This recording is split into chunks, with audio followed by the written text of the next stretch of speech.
जय जिनेन्द्र बंधुओं, लीजिए प्रस्तुत है संस्कार मंजूषा पूर्वार्ध का वाचन।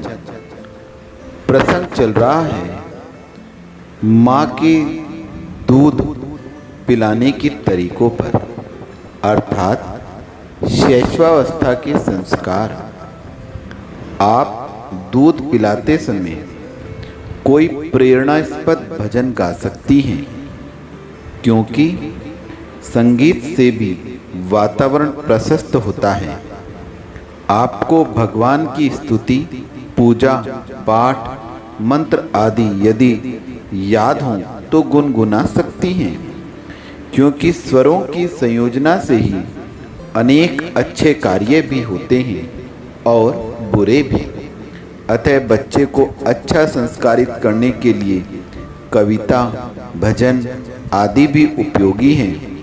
लेकिन दूध पिलाते समय यदि आप फिल्मी गाना गाएंगी, टीवी देखेंगी या उपन्यास आदि पढ़ेंगी, तो उनमें जो अभिनेता, हीरो, हीरोइन आदि का चित्रण होगा, वैसा ही संस्कार बच्चे में उत्पन्न होगा।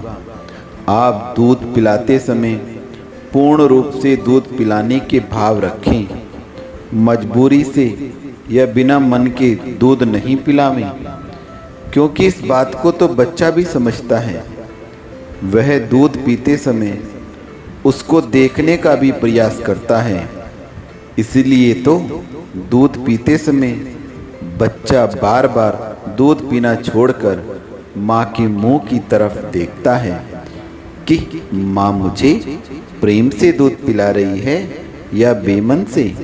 यदि माँ के मुंह पर प्रेम वात्सल्य झलकता है तो वह पुनः दूध पीने लग जाता है।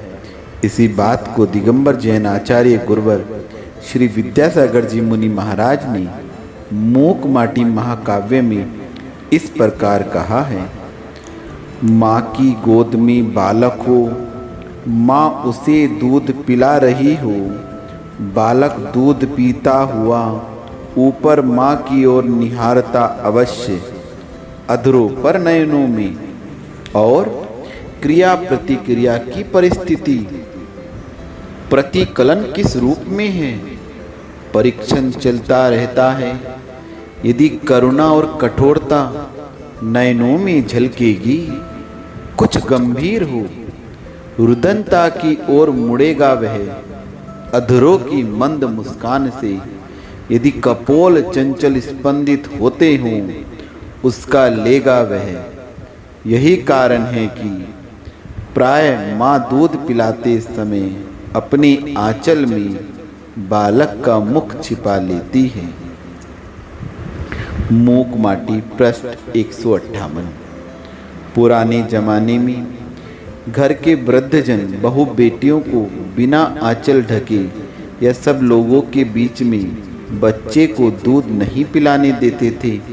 इसका कारण शायद ये दृष्टिकोण मानते थे। लेकिन मैं सोचती हूँ कि पुराने लोगों की कोई भी क्रिया स्वास्थ्य एवं धर्म के प्रतिकूल नहीं थी, चाहे वह रूढ़ी से ही क्यों न हो। यह आंचल ढकने की परंपरा शील व्रत की सुरक्षा को लेकर भी अवश्य होती होगी। इसीलिए आंचल ढककर दूध पिलाने से बच्चा भी स्वस्थ रहता था तथा माँ के सील की रक्षा भी हो जाती थी। सारतः बच्चे को दूध पिलाते समय माँ को अपना उत्तरदायित्व हर तरह से निभाना चाहिए।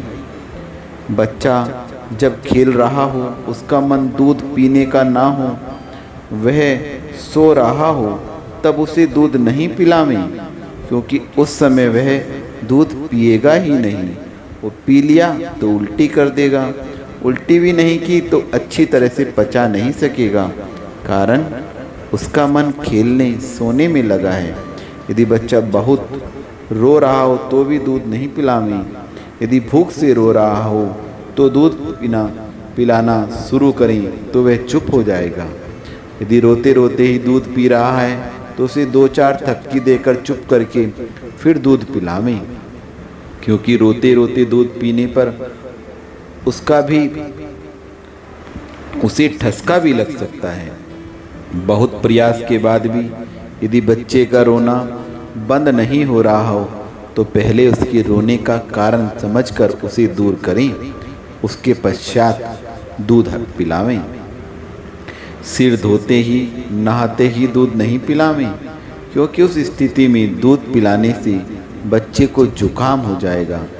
भोजन के तुरंत बाद पानी नहीं पिएं। भोजन के बाद पानी पीने से बच्चे को दस्त, उल्टी होने की संभावना रहती है। बच्चे को दूध पिलाने के लगभग 15 मिनट पहले 1 गिलास पानी पी लें। इससे बच्चे के शरीर में पानी की कमी नहीं होती है। आज का वाचन इतना ही।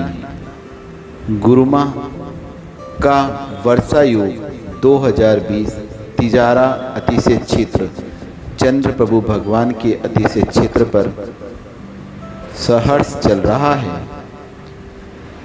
हमारा उनके चरणों में वंदामि वंदामि गुरुमा वंदामि गुरुमा वंदामि गुरुमा।